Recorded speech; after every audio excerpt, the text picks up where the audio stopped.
Welcome to the She's So Bossy podcast with Jackie Russo and Melissa both, where the 1.9% of women who built million-dollar businesses come to share their story. Melissa, our guest today is, I don't even know where to start.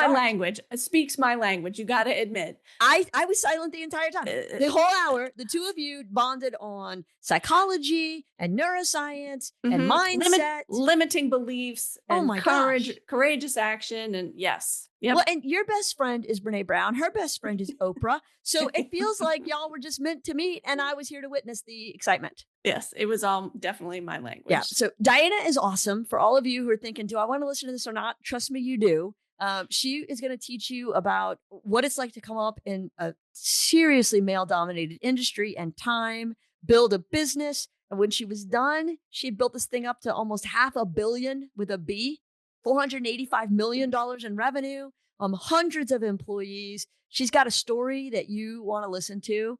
So, sit back, grab some popcorn, and listen to Dianna tell her tale. Dianna, welcome to the podcast. Thanks so much. It's fun to be here. Well, we're glad to have you. So you've had a couple of careers in terms of real estate and coaching and author.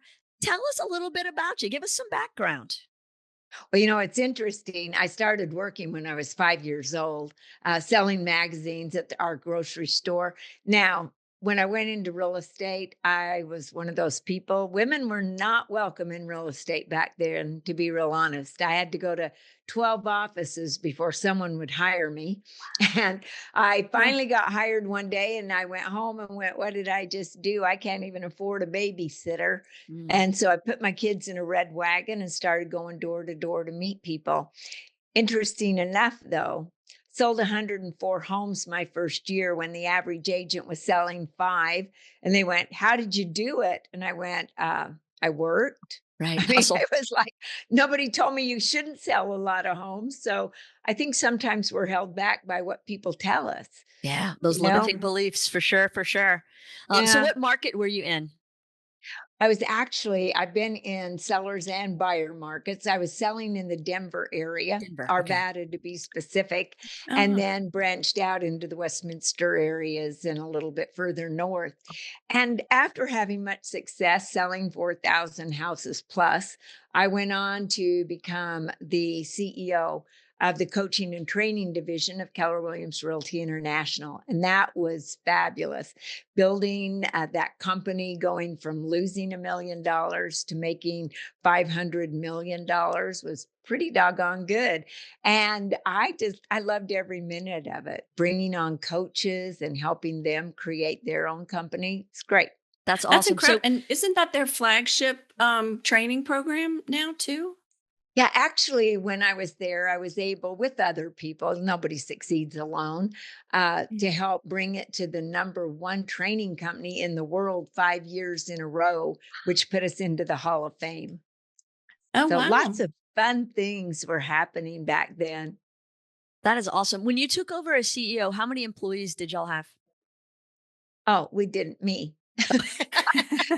And in that division, now they had other employees in that, yet in the coaching and training area, they did have people that were trainers that were with the university and, all individuals. They were not employees. And then, of course, the coaches, I came on board, they were called consultants, and it was a consulting business. I wanted to change it to coaching, make a lot of changes, because it was losing money, right? You have to go to different when you're losing money. Actually, my book says you can't get to better until you get to different. So I knew different was in order. Then I got rid of most of the people except for one. And I called her my first coach. Cherie was her name, great lady. And from there, we started building. They did give me someone from finance to help out with the books and that. So every month I knew if we were making money, if we were getting ahead, right? Now, that was pretty much it. And when I stepped down from CEO, it was about 14 years later. that we had 32 employees in the MAPS coaching and training division. And I had 494 specialized coaches. Wow, that's impressive. To build that much of a base of team in just 14 years, you were still hustling just like when you sold 105 houses that first year. You got it. That's it. That's what it takes. I really never felt like I was working. I loved what I did. I loved the people. It was so much fun. And I was able to write a course called Bold, is what I called it, Business Objective, A Life by Design. Had 57 coaches that went out and they did training and coaching. And when the real estate industry, people were closing their doors, realtors were getting out of the business, literally the agents that were attending Bold on average were hitting 14.7 transactions in the 8 weeks of Bold. We took Bold to 7 weeks and the transactions never went down. It was getting them focused on what was important, getting priorities correct. More importantly, we were working on their mindset. How'd you get involved in that aspect of it, from from being like frontline, doing the real estate work yourself, to shifting into the training and teaching and mindset? It's a great question. I always loved training. I just knew literally when I was 8, I learned how to twirl a baton. So I went out and bought a bunch of batons and then started charging girls $1 a month, if you can imagine, $1 a month to learn how to twirl the Nice. baton. Entrepreneur. And I felt so good about teaching. It was just watching people get better and adding value to their life has always been a real positive thing for me. It energizes me. And going from selling real estate, I was helping families, which was fabulous, and it gave me a thrill. Yet to go in and to be able to coach coaches that then helped other realtors and business people so they could go help more families. It's that uh, you're helping this many to this many to this many. It's that ripple effect. And that's what excites me. Just seeing more and more people being able to achieve their dreams and just getting better and getting over those limiting beliefs. Nice. Good purpose. Yeah, absolutely. So this is a little off the subject, but I'm genuinely curious. What do you think about the changes that have hit the real estate industry the past year, with how the commission structure has been hit, and how the national industry has kind of started to make some changes in communication and the relationship between buyer's agent, seller's agent? What are your thoughts on that whole shift? Well, that's a great question, because I think that shifts are good for everyone. Uh, in my day, when I was selling real estate, we had many shifts. In fact, buyer agency came about in the Boulder, Colorado area. And so we had buyer agency way back when, in the 80s, for heaven's sakes. And you guys aren't quite old enough to really, you weren't buying houses back in the 80s. You were graduating from college and going to college, 1989? And you look at that and people act like buyer agency is something new. And I go, what are you talking about? We've always had buyer agency. A lot of people just never expressed it. They just went out and they helped the buyers and that. Yeah, I think it was time for a change. And to me, it's all about your mindset. Change is only bad when you think it is. Right. You got to figure out how to take and seize that opportunity. Whatever is happening, there's always an opportunity. I mean, I was selling real estate when interest rates were 18%, for heaven's sakes. And people are griping about, oh, the interest rate's so high today. No, it's really not. And you're not buying an interest rate, you're buying a house. Right. And that house, when the interest rates come down, houses are going to go up. So Right. either way, you're going to pay for the house. It's Right. better to pay now, getting it at a lower price, and then refinancing when the interest rates come down, than waiting till the interest rates come down and then paying more for the house. I mean, a lot of times people get things backwards, and the communication of being open and honest and saying, hey, I represent the buyer, I represent the seller, and hey, Mr. Seller, if you don't want to help pay the people that are going to help sell your home, they're probably not going to help you a whole lot. I mean, how many days would you go to work without being paid, for heaven's sakes? Come on. I think it's time that people start looking at the whole picture. Um, Here's what I believe. This is down and dirty, okay? Bring it. Is But the fact of it is, let's face it, people want to live in the past. Why do they want to live in the past? Because they know what happened in the past. They know what to expect from the past. And now we're going into the future. For heaven's sakes, the future is scary. We don't know what it holds for us. And we don't like being outside our comfort zone. Even though if I said to the two of you, hey, I'm going to get 2 beautiful suites in the greatest hotel. And I'm going to put you up there with your loved ones, whoever you want to bring in, another person. We're in. You get good, great Yes. food. The beds are nice. You got 3 television sets. Everything is wonderful, only there's no windows and the door will be locked and you can't get out. How long do you want to stay there? Forever? That sounds like a Yeah. dream.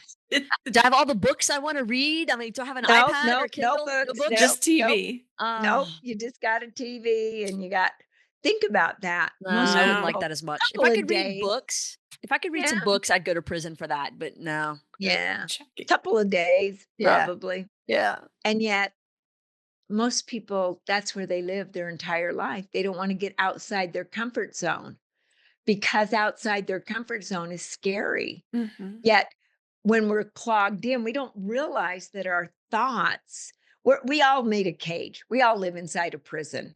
Oh, you may have your great house, your great cars, all of the great things, a great bank account, yet you built a prison based upon your thoughts because your thoughts are the bars to the cage, and inside the cage is your comfort zone. And until you're ready to get outside that comfort zone, you're living in a prison that you built. And so, what is it? And I think if we look at realtors or whomever and we say, okay, it's changed. Now, how do we take that change, that future that we know nothing about, and construct it and write the story that we desire to live inside of that framework? Because too many people, they give the pen to somebody else and they're living a story that they're not even the main character in. Why? Because they want to live in the past and they want other people to change so they can live in the past. It's I safe just say, there. figure it Yeah. out. Mhm. Yeah. And that's what, and we're the women that we're talking to, like yourself, who are doing brave, bold things. I wonder, like, how much of that mindset is learned, adapted, natural. But because everything that you're saying we don't do those things because it's safety, not just because it's the past and that's certain, but everything about that is safe. And there's nothing about building big businesses and big dreams that is safe for sure. Yeah, we're almost taught to stay small. Mhm. Sit there and don't talk, don't get out of line. When my when my granddaughter would not just sit there and she'd want to do things, I'd say, let her do it. Let her go. Let's teach her to do that. I think well, we're all living in a story, let's face it. And every story has a victim, a villain, and a hero. And we get to choose which part we're going to play. And believe me, I played them all, every one of those. And yet at the same time, how do we become the hero of our own life story? First of all, we got to construct our story. What is it that we desire to be known for? Are we living what we desire to be known for? In my book, it sounds really creepy, yet I ask people to write their eulogy and then read it and reduce it down to a couple of sentences. And then get up every day and live your life so you're known that way and you'll never be disappointed. Yet most people don't know what they stand for and they don't believe that they can be as big as they can be. And for some reason, well, we started being programmed when we were children. And we got that programming from television, our friends, our parents, our teachers, All it takes is for one person to say something negative that sticks in our mind and that replays over and over and over again. And then we tend to live out that story that someone else gave us. And I'm going, why? You can change your story. You can change the way you think. We've all trained our brain to think the way it does right now. So if we want to change our life, we have to change the way we think. So what are we going to do that? And are we willing to do what it takes to do that? Preach. In any of in your career, has there been a time, or when has there been a time where it was low moment, scary moment, where you thought maybe what I'm building is not happening or might not happen, or some of the obstacles that you faced? How long do we have? There's not just one. I mean, there's so many. I believe success literally comes from failing. In fact, I have an adaptive learning model I learned from my brother. My brother and sister both had brain tumors. That's why I got excited about how to figure out this thing called our brain and how I could actually help them. And what it ended up being is they taught me a lot. The adaptive learning model is we learn something, we implement it, we fail, and we learn a better way, right? And so back to a little bit of your question, if you want to restate it again, because I went back to my brother and sister there for a minute. Sorry, lost my trend of No, thought. and actually I'm fascinated by how you speak, because we clearly have a lot of the same background. If you don't have like a background in psychology, I'm very surprised. Then we're all reading No, the I same don't. books. Okay. No, my question was, in your career span, what have been the places that you've Yeah. gotten to, obstacles or challenges, or where you thought maybe this isn't going the way that I want it to, or this is not going to be the success that I intended?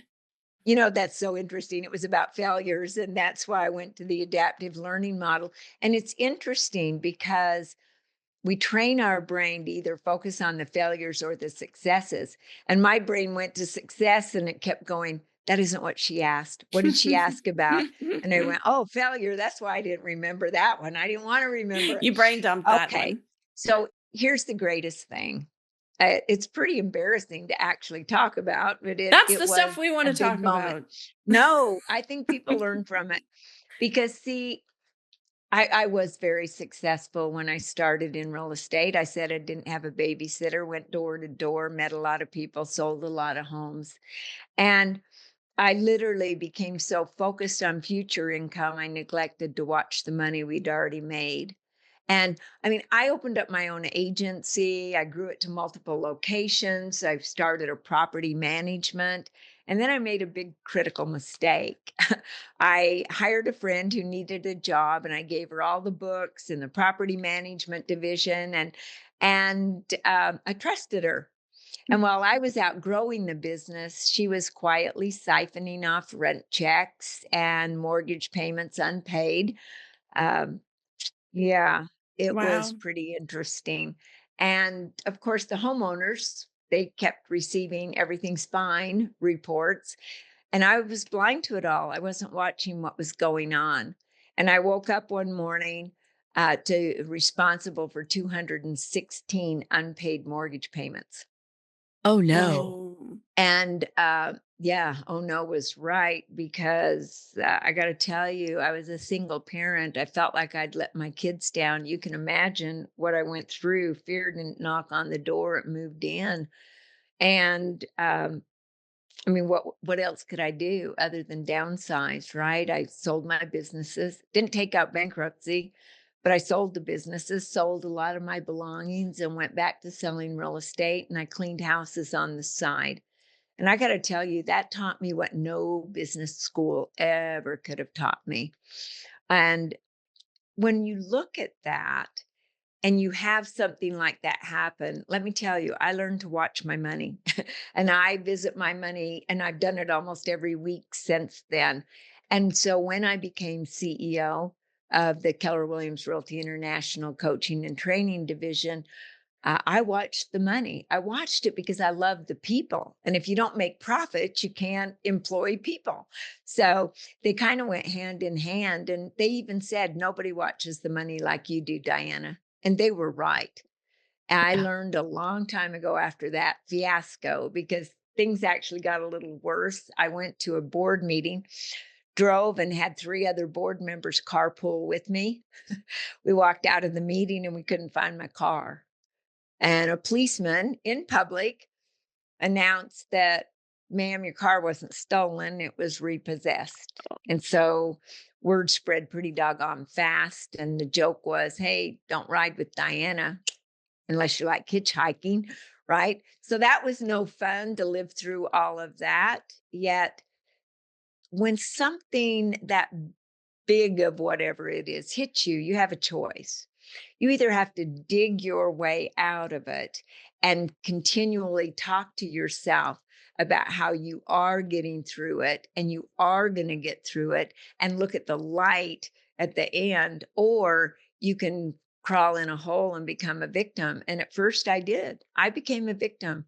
And when I stepped out of that role and took responsibility, I started to become the hero of my own life. And that's when things really started changing, not before, because before I was making a lot of money. I mean, she helped herself to a lot of it, but it was my fault for not watching it. So Right. we've all had failures, and I could go on and on with the various ones that I had.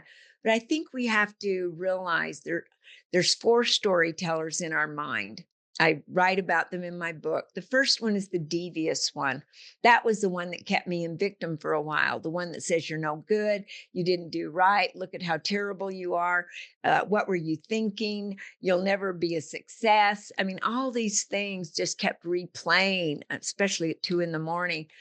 The second one, though, is the flattering storyteller. See, that was the one I was kind of living like, woohoo, everything is great. We're taking vacations. I got cars. I mean, life is good. I got many locations. Uh, I was pretty successful. That's the flattering storyteller. And then the one that scares the heck out of me, even as a mother or as a CEO or business owner, is the reasonable storyteller. That's the one that allows us to make up reasons and excuses for why things are happening in our life. And we start buying into those reasons, like, oh, I can't sell houses right now because interest rates are high. That's the reasonable storyteller, and you're listening to it way too much. The fourth one is the one that I talk about, that I want the agents, I want women in general to understand. It's the empowering storyteller. And we have to help empower ourselves and empower each other. I love the book Lean In, because as women tend to tear down other women and talk to the man and want to get ahead. So I don't know what it is about us. Yet when we lean in and help each other and we empower other women and we applaud the successes that other women have, instead of having that jealousy creep in, which can creep in, be happy for other women, help Mhm. support other women. That's when we get the empowering storyteller. And once we start building it for other people, we're actually the benefit person, the beneficiary of that, because it helps us actually more than it helps the other people. Oh, Mhm. could not agree more. 3 years ago, Melissa and I started doing a women's summit at sea. And so it's a women's conference for women by women on Yeah. a Royal Caribbean ship in September. And so we take a week and just spend time empowering each other. And that's what it says on the back of our shirts this year. Empowered women empower women. Isn't that true? Yeah. And that's who we have to become. Yeah. Mhm. Let's just face it. If we want to live a great story, think about that. Shouldn't we help motivate other women, challenge them to become the very best that they can, help strategize with them, equip them, help them maximize their strengths? That's why the last 2 years, I've really been working on a mindset assessment, which is coming out next week, where it goes in, and of course, studying neuroscience, which was a little boring, I have to say. The books were anyway. Uh, I found that there were like 150 different mindsets that were talked about. Wow. And so I started limiting these down and looking at the various people that I believe are very successful in family life, business life, men and women. And of course, John Maxwell's been my mentor for 28 years. So I looked at all these mindsets and go, which one does he really resemble? Which ones? And I would circle. And then I'd go and I would say, okay, Sheryl Sandberg, which ones does she do? And then, of course, with AI now, I started feeding things into it saying, do you agree? I literally came up with 7 liberating mindsets and 7 limiting ones. And this assessment takes you about 15, 20 minutes to take the assessment. It gives you an entire report on what energizes you, what energy drainers you have, what words you use when you start finding your energy going down, that how you use your 3 top mindsets to make decisions and how you can change to help make better decisions. The report is up, depending how much of it you want. There's 92 pages. Wow. And it tells you so much about who you are. More importantly, though, as a leader, oh my goodness. When I read the people that work with me, their mindset assessment, and I started hearing one of them start using some of the words that were draining their energy, which means they're about ready to leave you, right? I sat down and talked with them.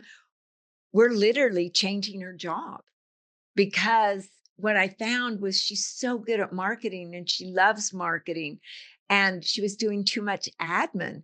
So now, I mean, it's like a whole different person. That's It's so awesome. amazing what this assessment can do and help us with. But I just think anyway that we can empower people. And I applaud you for doing that on the cruise ship. How much fun does that sound like? It's a pretty It good is fun, time. yeah. We'll be sure to include a link to the assessment in the show notes. So Yeah, is anybody's it I ready? appreciate Or that. is it ready, Yeah. you said, or still in development? Yeah, well, it'll be ready next week. We Okay. went through it today with all the testing. We've had maybe not quite 1,000 people take the assessment right now. And we found some things that were a little broken, that they didn't get the assessment right away. You know, nobody wants to wait 4 minutes in today's world for an assessment. And so are you primarily with Keller Williams? Is that still? No, actually, I still am an investor in Keller Williams, some of their regions and their market centers. I don't work with international Okay. anymore. Right now, I have my own company, Dynamic Growth Collective, and Dianna K. You know, just having fun. And now that the assessment is out, training coaches to be specialized in that assessment. So we help people through taking those limiting mindsets. And I'm finding a lot of women, doubt is bigger than confidence. I'm also finding that some of them, uh, entitlement is a little bit bigger sometimes than gratitude. It's not a bad thing. I don't want it to make it sound bad. It's just that by training our brain to be more grateful, it's amazing what it does for our entire life Mhm. as well as our success.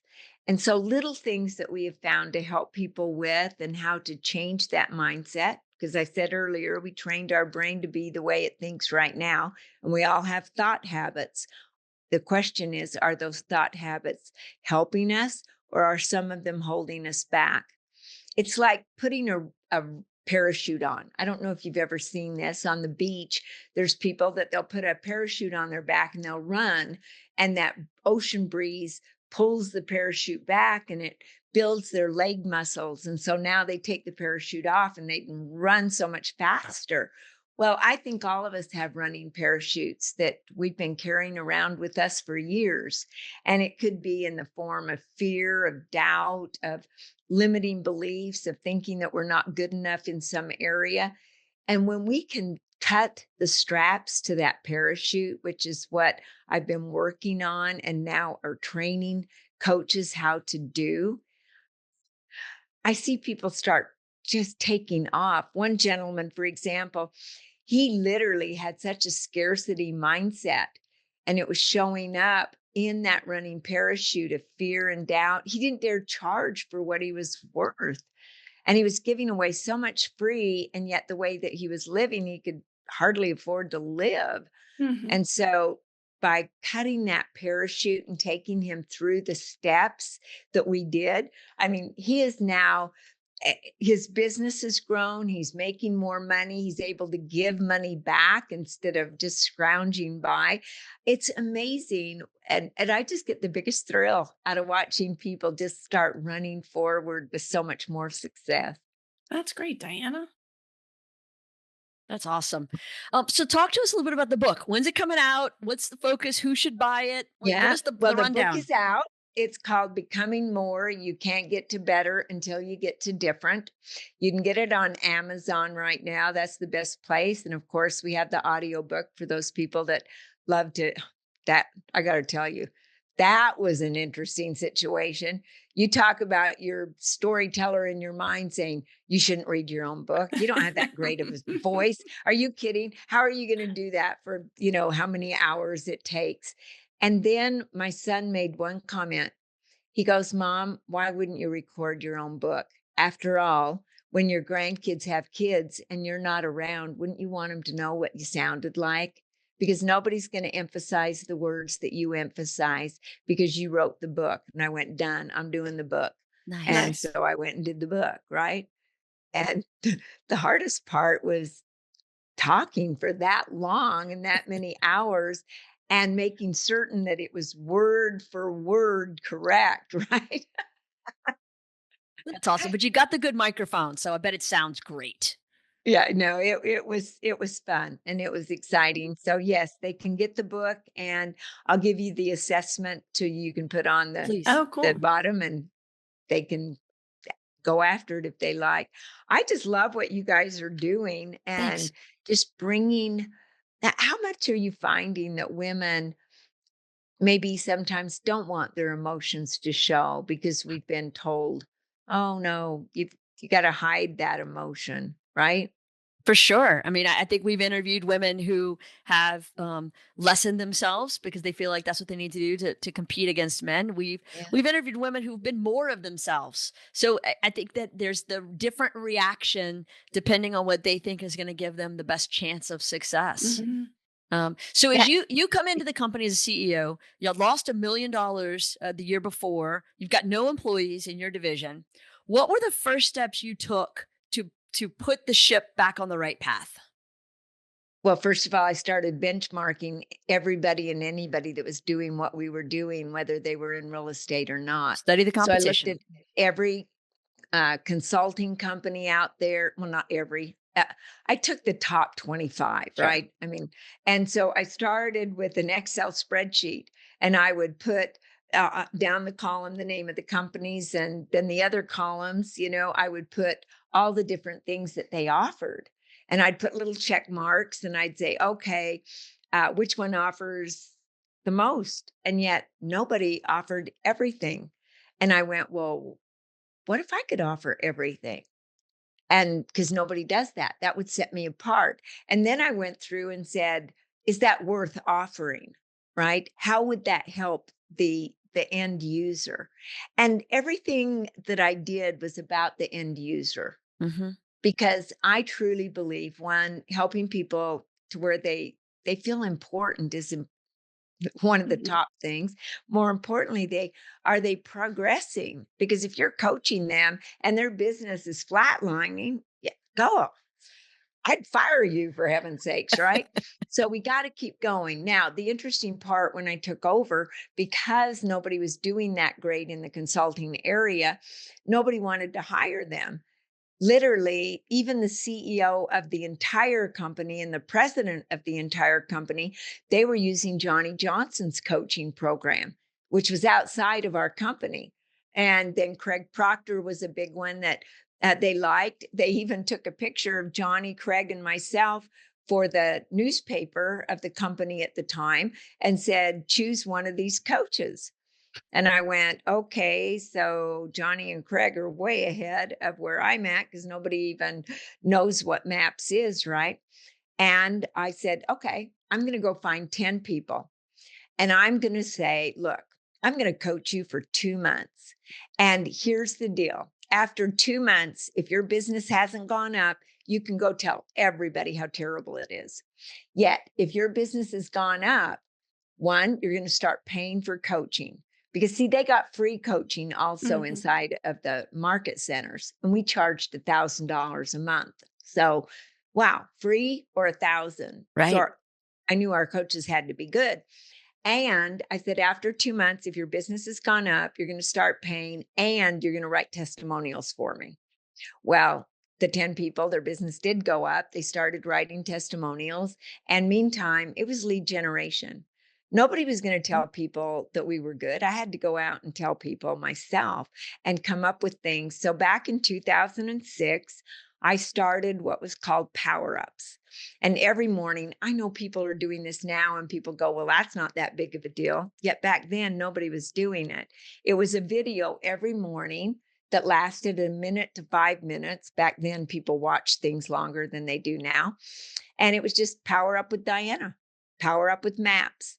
And every day I would give them a tip, some kind of a strategy, something that they could say to an objection, a marketing idea, whatever I could come up with.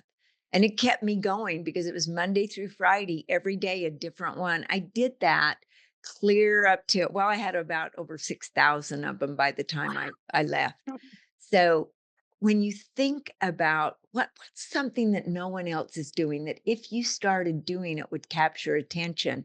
And so every day I would get up with that question, what am I not doing in my business that if I were doing would drastically change my business? It was the question I'd asked myself from 1978 when I started real estate, probably before you guys were even born or you were in grade school. And yet it's a great question.